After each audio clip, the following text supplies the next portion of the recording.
Hello, fellow creatures of the night. This is Thomas Sitch, lead dev and creative guy at Clockwork Throne, working on Shadow's Kiss. And this is just a quick devlog.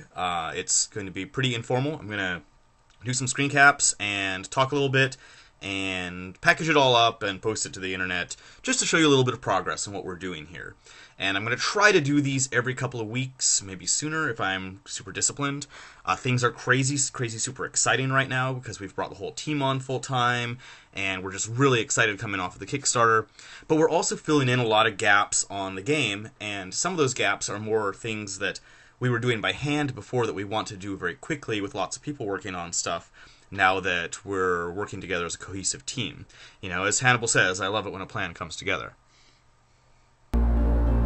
Okay, so here we are. We are going to test use goals, which are ones that let you run around and collect items in-game, usually at the request of an NPC. Use goals may be for things like getting a rubbing on a tombstone. It may be for picking up something that an NPC forgot. In this case, we're using it to collect propane bombs from vampire hunters.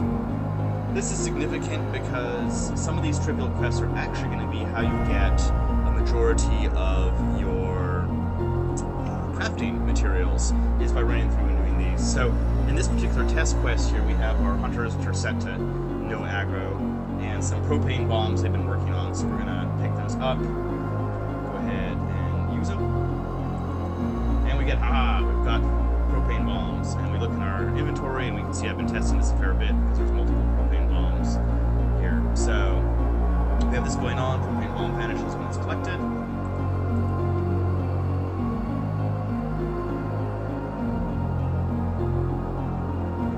And then we go and collect some more. So we'll run down to the end of this alley. Got a little yellow glowy going on.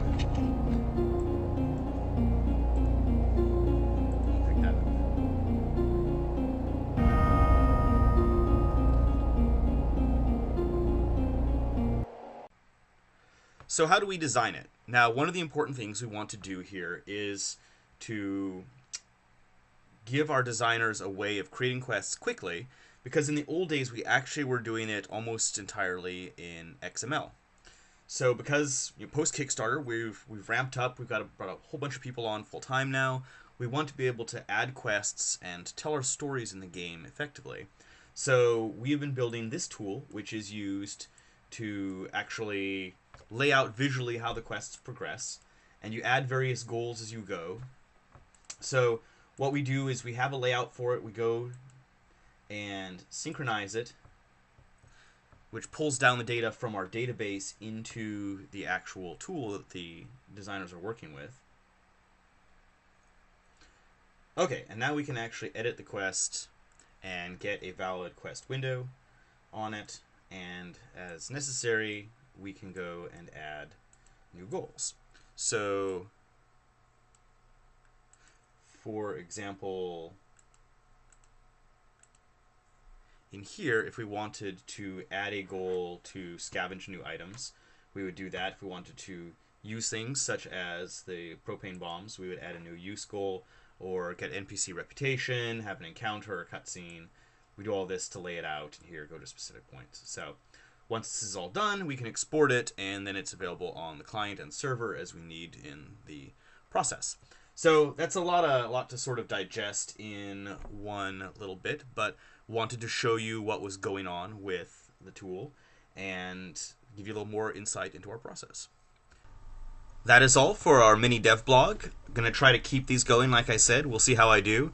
It's easy to get down in the trenches, and then coming out of this to talk to everyone is a bit of a challenge, but it's important. And your feedback is important, so feel free to check us out on our Discord server if you've not. We pop in there periodically, and we'll probably be scheduling some dev chat nights soon. So, until next time.